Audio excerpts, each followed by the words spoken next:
J'espère que vous allez bien, j'espère que vous vous portez bien. Les relations entre l'Algérie et la France ont malheureusement célébré ou fêté le sinistre premier anniversaire de la crise extrêmement violente et inédite de par son ampleur qui divise les deux pays depuis le 30 juillet 2024. Nous sommes au début du mois d'août 2025, nous avons dépassé la date fatidique sinistre du 30 juillet 2025 qui marque la première année de cette crise lancinante, violente, qui n'en finit pas. Les deux pays n'ont jamais été aussi divisés, aussi séparés, aussi opposés dans un conflit politique et diplomatique très violent. Et on ne voit pas le bout du tunnel. Peut-être que si, même si l'atmosphère générale en ce moment plaide pour maintenir les relations au point mort, je dis bien au point mort. Le chef de la diplomatie française, le 1er août dernier, s'est exprimé là-dessus. Il a reconnu que les relations diplomatiques et politiques en Algérie sont au point mort. Il y a une possibilité, il y a un plan qui est en cours de préparation pour revenir éventuellement à une normalisation des relations diplomatiques et politiques entre l'Algérie et la France d'ici la fin de l'année 2025. Le dernier épisode de la crise, parce que la crise entre l'Algérie et la France est un feuilleton qui dure une année. Ça a commencé avec le Maroc et la reconnaissance de la France, de la souveraineté du Maroc sur le Sahara occidental vers la fin du mois de juillet 2024. Et c'est poursuivi par la suite par l'arrestation, l'emprisonnement de l'écrivain franco-algérien Boualem Sansal en novembre 2024. Ensuite, il y a eu la crise des influenceurs algériens, pro-régime algérien, qui ont appelé à la violence, aux agressions et qui ont voulu déstabiliser l'ordre public en menaçant, en appelant à des meurtres et à la violence, à des agressions contre les opposants algériens réfugiés en France vers la fin de l'année 2024, début de l'année 2025. Ensuite, il y a eu la crise Rotaillot face au régime algérien qui a duré jusqu'à avril 2025, qui a porté sur plusieurs éléments, plusieurs volets, plusieurs dossiers, dont l'expulsion des ressortissants algériens et des migrants algériens au profil dangereux, la lutte contre la migration clandestine, la délivrance, le blocage des laissez-passer consulaires par les autorités algériennes pour empêcher le ministère français de l'Intérieur, dirigé par Bruno Retailleau, d'expulser les migrants les plus dangereux, le refoulement par l'Algérie de ces migrants, de ces Algériens qui sont dangereux et que la France considère comme dangereux qu'elle a expulsés depuis son territoire. Ils ont été renvoyés par le territoire français. Et elle a fait ensuite MLDZ. Les opposants algériens ont agressé, menacé et espionné, intimidé sur le territoire français, avril, mai 2025. Et cet été, il y a eu l'affaire Boualem Ben Saïd. L'affaire Boualem Ben Saïd, c'est qui Boualem Ben Saïd? Boualem Ben Saïd, c'est un terroriste. Qui est impliqué dans les attentats terroristes de 1995 en France et qui a purgé sa peine dans les prisons françaises, qui est susceptible d'être libéré, qui devrait être libéré dans les prochains jours. Et les autorités françaises veulent le renvoyer en Algérie. Et les autorités françaises ont demandé officiellement à ce que les autorités algériennes fassent preuve de responsabilité, comme le dit le chef de la diplomatie française, Jean-Noël Barrot, en reprenant leurs ressortissants. Mais il a reconnu que la relation était au point mort et qu'il est possible que l'Algérie refuse de le reprendre. Donc, il y a eu des déclarations dans ce sens-là. La porte-parole du gouvernement français, Sophie Primas, elle a parlé récemment aussi des problèmes du manque de coopération des autorités algériennes en ce qui concerne l'expulsion et le retour vers l'Algérie des ressortissants condamnés par la justice française ou arrêtés en France par les services de sécurité français pour des délits graves ou pour des crimes graves ou pour atteintes caractérisées à l'ordre public. Il y a eu cette affaire de Boualem Ben Saïd, donc, qui était un ancien responsable de la JA. Peut-être les Algériens, les jeunes ne se souviennent pas de la vague d'attentats qui a touché la France en 1995 dans le métro Saint-Michel, etc. C'est il y a 30 ans de cela, c'est 30 ans. C'était en 2020, nous sommes en 2025, c'était en 95. Donc, l'un des cerveaux, l'un des auteurs de ces attentats, il s'appelle Boualem Ben Saïd. Il a purgé sa peine de prison. Il a été condamné à 25 ans de prison ferme. Ça fait presque 30 ans qu'il est derrière les barreaux et il doit être libéré par la justice française. Et la justice française ne veut pas le garder. Il est ressortissant algérien. Bon, il se trouve que d'un Boualem à un autre, parce que pour la normalisation des relations diplomatiques entre les deux pays, il y a quand même le premier problème concerne Boualem Boualem. Boualem, voilà, Boualem, c'est un lapsus qui n'est pas révélateur. Il y a 3 Boualem, on va dire, dans la crise algéro-française, qui chacun joue un rôle particulier. Boualem Ben Saïd n'est qu'un petit acteur, un récent acteur. Est-ce que l'Algérie va le récupérer, va pas le récupérer, est-ce qu'elle va l'accepter, etc. Il faut savoir que les attentats de 1995 ont fait quand même 10 morts et 190 blessés. On ne sait pas. Pour le moment, aucune autorité algérienne, nous sommes plein de mois d'août, les sources officielles algériennes ne veulent pas commenter cet événement, ni nous donner une réponse précise. Ni un oui, ni un non. Ni même peut-être. Silence total. Mais il y a déjà 2 autres Boualem qui planent ou qui jouent un rôle important dans les relations algéro-françaises. Boualem Sansal, écrivain franco-algérien, condamné à 5 ans de prison ferme et qui croupit toujours en prison, et que les autorités françaises, certains dirigeants français avaient reçu, les autorités françaises avaient reçu des assurances de la part des dirigeants algériens qu'ils seraient libérés ou libérables au cours du mois de juillet dans le cadre d'une grâce présidentielle. Espoir, une douche froide pour les dirigeants français. Tebboune n'a pas voulu le libérer, donc les assurances qui ont été, les engagements qui ont été fournis aux autorités françaises ont été des fausses promesses et un pur mensonge. Il y a Boualem Boualem, le directeur de cabinet de Tebboune, qui est l'interlocuteur des autorités françaises avec d'autres dirigeants, mais pratiquement il y a 3 dirigeants, on en a parlé déjà la dernière fois, avec Amara, le conseiller diplomatique de Abdelmajid Tebboune, et Boualem Boualem, c'est les 2 interlocuteurs des autorités françaises. Ammar Abba, plutôt pas Amara, Ammar Abba, et qui a été nommé au mois d'avril 2025 comme conseiller diplomatique de Abdelmajid Tebboune. Son directeur de cabinet Boualem Boualem sont les 2 interlocuteurs attitrés pour parler avec le gouvernement qui continue à mener des discussions informelles et non officielles, c'est-à-dire non officielles, pas assumées par les 2 pays, pour trouver des solutions à la crise entre les 2 pays. Et Boualem Boualem fait souvent des séjours ici à Paris en France pour rencontrer des interlocuteurs français pour parler de plusieurs problèmes, et on les même pressentis comme pour devenir le prochain ambassadeur d'Algérie ici à Paris, dans le cadre d'une normalisation des relations politiques. Le poste d'ambassadeur d'Algérie en France est vacant depuis juillet 2024. Boualem Boualem, le directeur de cabinet de Tebboune, est celui qui le pressentit, lui-même le souhaite. Il aimerait bien devenir l'ambassadeur et jouer ce rôle et contribuer à négocier, à mettre en place une feuille d'eau. Parce que pour normaliser les relations entre les 2 pays, il faut que l'ambassadeur français retourne à Alger. Il a quitté Alger depuis la mi-avril 2025. Il faudrait que l'Algérie nomme un ambassadeur. Boualem Boualem est à la tête de la liste des personnalités algériennes qui pourraient être désignées par Tebboune pour devenir ambassadeur. Pour des multiples raisons, Boualem Boualem, il veut quitter le pouvoir, il veut préparer son départ, et c'est que, au cas où Abdelmajid Tebboune ne fera pas de 3e mandat, il ne devra pas faire de 3e mandat, donc Tebboune devra préparer sa succession, donc il doit protéger ses anciens collaborateurs. Un poste de diplomate, d'ambassadeur algérien à l'étranger, c'est une protection diplomatique, une immunité diplomatique, et c'est des prérogatives et un train de vie important qui permettrait à Boualem Boualem d'avoir une retraite dorée et de se faire oublier, au cas où Tebboune serait chassé. Il y a le cas de Boualem Sansal.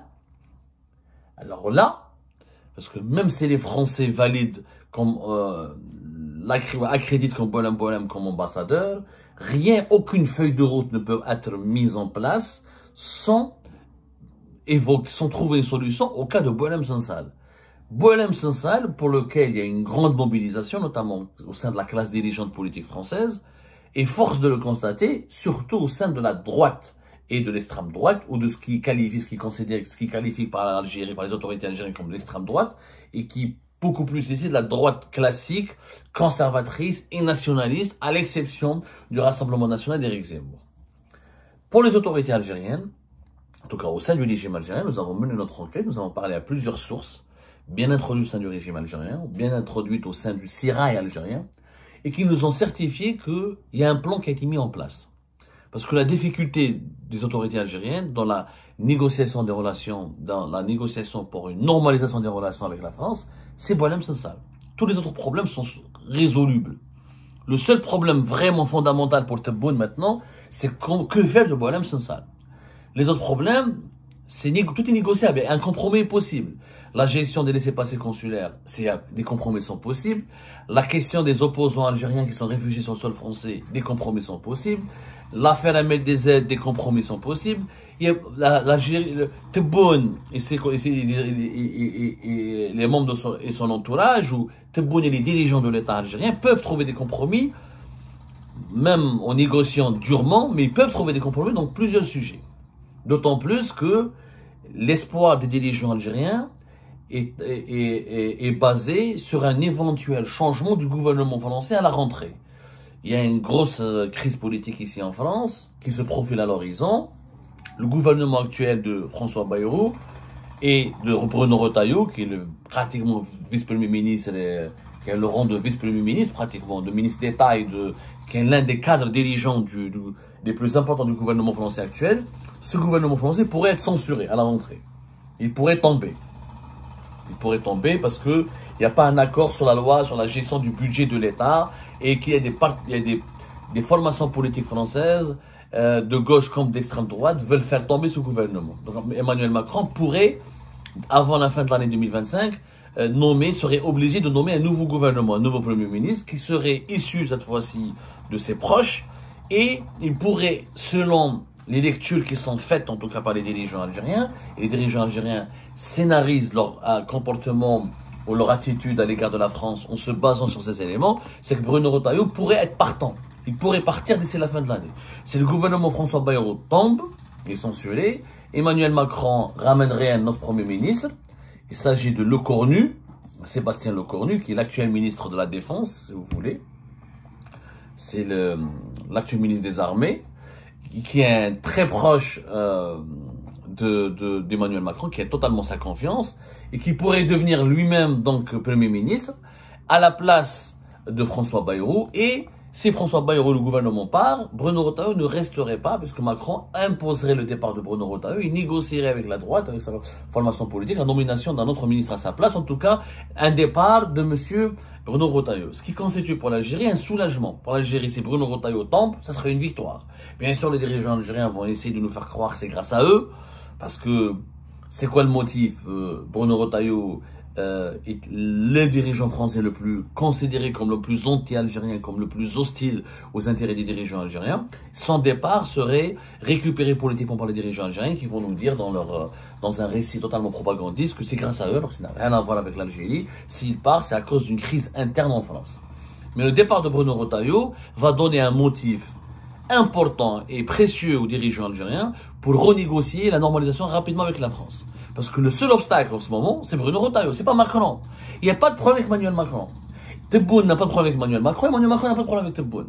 Le problème est d'aujourd'hui avec Bruno Retailleau, les dirigeants algériens, Tebboune en personne, pensent que Bruno Retailleau profite de la faiblesse de Macron et de son affaiblissement politique interne pour pratiquer une politique anti-algérienne et électoraliste. Et Tebboune et les autres dirigeants algériens pensent que Retailleau base toute sa politique en France contre les intérêts de l'Algérie. Donc pour eux, c'est l'ennemi absolu. Si Bruno Retailleau part, il n'y a plus d'obstacle à la normalisation. Il restera un deuxième obstacle après Bruno Retailleau. C'est Boualem Sansal.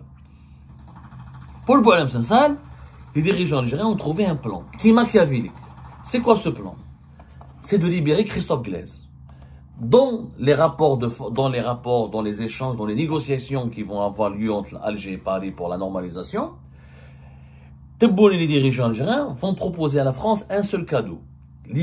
La libération de Christophe Glaise. Rappelez-vous, Christophe Glaise, c'est un Français, c'est un journaliste français. Il a été condamné par le tribunal des Iouzou le 29 juin à 7 ans de prison ferme avec mandat de dépôt alors qu'il était sous contrôle judiciaire depuis une année pour apologie du terrorisme. Bien sûr, le procès l'a défrayé la chronique. C'était un scandale national et international. Tout le monde a été choqué. Il a été condamné pour avoir entretenu des échanges précédemment avec des responsables du MAC. C'est des échanges à titre de journaliste. Il n'y avait pas eu ni complaisance, ni connivence, ni quoi que ce soit. Mais les autorités algériennes, notamment le régime de Tebboune, l'ont mis en prison délibérément parce qu'il va être utilisé comme une monnaie d'échange. Christophe Glaise sera la prochaine monnaie, sera la principale monnaie d'échange entre Alger et Paris. Pour ne pas libérer Boualem Sansal, pour contraindre les Français à oublier et à ne pas négocier sur Boualem Sansal, Alger veut mettre sur la table la carte de Christophe Glaise. Le plan c'est quoi? Alger libère Christophe Glaise, procès en appel, etc., qui sera programmé à la rentrée, réduction de peine, ou il sera libéré au cours du procès en appel, ou il sera libéré par une grâce présidentielle, mais visiblement ce sera un procès en appel. Juste après le procès en appel, il y aura un verdict qui permettra d'être libéré, il prendra que du sursis. Il sera libérable, il pourra partir en France. Donc la France va récupérer Christophe Glaise. Et en récupérant Christophe Glaise, qui est français, français à 100%, il n'est pas franco-algérien comme Boualem Sansal. Et comme la mobilisation autour de Christophe Glaise, certes, elle est plus faible que la mobilisation pour Boualem Sansal, même si les parents de Christophe Glaise, qui sont Sylvie Godard, sa mère, et son beau-père, Francis Godard, ils se sont mobilisés, ils ont fait des conférences de presse, quelques rassemblements, mais la mobilisation autour de Christophe Glaise, elle est beaucoup plus faible que la mobilisation autour de Boualem Sansal. Mais elle a commencé, il y a Reporters sans frontières, etc. C'est un journaliste, la presse sportive en France, elle est très influente. Au cours de ces 2 derniers mois, Christophe Glaise est devenu un sujet important dans les relations entre l'Algérie et la France. C'est machiavélique de la part des dirigeants algériens. Ils sont rusés dans le machiavélisme. S'ils employaient leur ruse, malheur pour le développement du pays, l'Algérie serait dans un état de développement complètement différent de ce sous-développement crasseux que nous subissons aujourd'hui. Le machiavélisme de dirigeants algériens veut faire en sorte que on concentre les négociations avec la France, obliger la France à se concentrer uniquement sur Christophe Glaise pour oublier Boualem Sansal. Le cadeau que Alger veut faire à Paris, c'est libérer Christophe Glaise, dans le cadre du processus de normalisation des relations politiques et diplomatiques. Et on oublie Boualem Sansal. Pourquoi on doit oublier Boualem Sansal? Parce qu'il n'est pas français totalement, il est franco-algérien, et parce que sa libération causerait problème. Tebboune ne peut pas libérer Boualem Sansal maintenant. C'est pas possible, c'est encore frais. Peut-être en 2026, peut-être en 2027, mais il n'est pas question de le libérer en 2025. Parce qu'il y a une propagande, on a fait de lui le traître, on a fait de lui le harki, le pro-Merzin, le pro-Maroc. Si Tebboune le libère, ça sera perçu comme étant une concession à la France, comme une concession humiliante, comme quoi Tebboune se serait rabaissé, comme quoi il se serait humilié, comme quoi il aurait baissé le pantalon, pour reprendre l'expression algérienne. L'expression algérienne dans la virilité culturelle qui fait tant notre caractère légendaire. Quand on cède dans un rapport de force, on dit on a baissé le pantalon. Donc Tebboune ne peut pas baisser le pantalon. Il peut, parce que libérer Boualem Sansal, pour lui, ce serait baisser le pantalon. Il est parti trop loin dans sa diabolisation excessive. Il n'arrive pas à trouver une solution. Il tient pas à ce que il déteste Boualem Sansal. Tebboune ne l'aime pas particulièrement, mais il n'est pas attaché à ce qu'il reste plus longtemps en prison, mais il ne peut pas le libérer pour des considérations politiques internes. Parce qu'il sait une partie de l'opinion publique, une partie du régime va se retourner contre lui. Étant donné qu'il a été utilisé pour diaboliser une partie de l'élite française, pour s'attaquer à une partie de l'élite française, une partie de l'opposition algérienne, et qu'il a été instrumentalisé Boualem Sansal a été instrumentalisé à son corps défendant pour manipuler l'opinion publique algérienne et diffuser un sentiment anti-français au sein de l'opinion publique algérienne afin de détourner l'attention de la population algérienne sur les véritables raisons de la crise avec la France et sur les véritables problèmes qui alimentent les malheurs et les galères de la population algérienne dans son quotidien. Donc Boualem Sansal est devenu une figure détestable. Ce serait une opération qui va provoquer une énorme impopularité pour Tebboune de le libérer. Donc, pour ne pas libérer Boualem Sansal et rassurer, calmer la France et la séduire et la convaincre de signer un accord de normalisation des relations, on offre Christophe Glaise. C'est pour ça que Christophe Glaise, il a été, je crois que c'est le joker qui va être utilisé par le régime algérien pour négocier la normalisation avec la France. C'est un joker. On va le sortir pour éliminer Boualem Sansal. Maintenant, quelle sera la réaction des autorités françaises? La France, visiblement, selon la perception des dirigeants algériens, elle est divisée. Tebboune et son entourage savent pertinemment, en tout cas ils ont l'impression, que Macron ne tient pas beaucoup à Boualem Sansal, qu'il n'en fait pas une affaire d'État. Il en a fait une affaire d'État, mais qu'il est prêt à faire des concessions, parce que Boualem Sansal est beaucoup plus soutenu par la droite et l'extrême droite en France. Et qu'en récupérant Christophe Glaise, Macron pourrait sauver la face. Donc Tebboune va aider Macron à sauver la face en lui offrant Christophe Glaise. Et Macron va permettre à Tebboune de sauver la face en tentant de faire d'oublier ou de ne pas s'attarder sur le cas de Boualem Sansal. Sauf que ce plan il est menacé par un élément qui est indépendant des deux hommes, des deux chefs d'État, ça va de Tebboune et de Emmanuel Macron. C'est l'internationalisation de la cause de Boualem Sansal. Boualem Sansal, s'il est détesté en Algérie, il n'est pas du tout détesté sur la scène internationale, il est même beaucoup aimé. des personnalités politiques françaises importantes, des personnalités culturelles importantes en Allemagne, dans les pays anglo-saxons, en Amérique latine, le soutiennent et se mobilisent pour lui. Le maintenir Boualem Sansal en prison va continuer à jeter le discrédit sur l'Algérie, il va continuer à alimenter une mobilisation internationale autour de Boualem Sansal contre les autorités algériennes et contre sa détention arbitraire. Donc le problème ne sera pas réglé. Ni Macron, ni Tebboune ne pourront ignorer continuellement Boualem Sansal. Même si ce problème ne sera pas réglé en 2025, ils seront appelés à le régler au cours de l'année 2026. Mais comment? Peut-être que le temps, peut-être que les dirigeants algériens jouent le chronomètre. Ils disent, voilà, d'ici 2026, la population algérienne, les autres composants du régime vont oublier l'affaire Boualem Sansal et on pourrait le libérer discrètement pour des raisons de santé. C'est une thèse. Le seul problème, c'est que, encore une fois, il n'y a que des problèmes dans l'affaire Boualem Sansal, c'est qu'il est très âgé, très malade. S'il lui arrive un malheur en 2026, et s'il ne survit pas à ces conditions de détention d'ici 2026, et s'il craque, et si sa maladie se dégrade, et son état de santé se dégrade dangereusement, et s'il meurt par malheur en prison en Algérie, ça va être un scandale d'une immoralité, un scandale immoral d'une ampleur planétaire. Le cas Boualem Sansal va hanter pendant encore longtemps les dirigeants algériens, les dirigeants français, et il est devenu un véritable casse-tête dans les solutions, un véritable casse-tête que personne ne veut résoudre parce qu'il a un impact à la fois préjudiciable en France et en Algérie. Abandonner Boualem Sansal pour Macron, ça va lui valoir des critiques extrêmement virulentes et ça va le discréditer.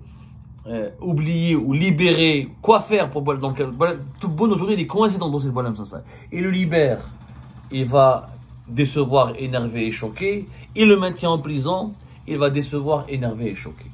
C'est un piège qui s'est refermé autour de Tebboune et qui s'est refermé sur l'ensemble des dirigeants algériens.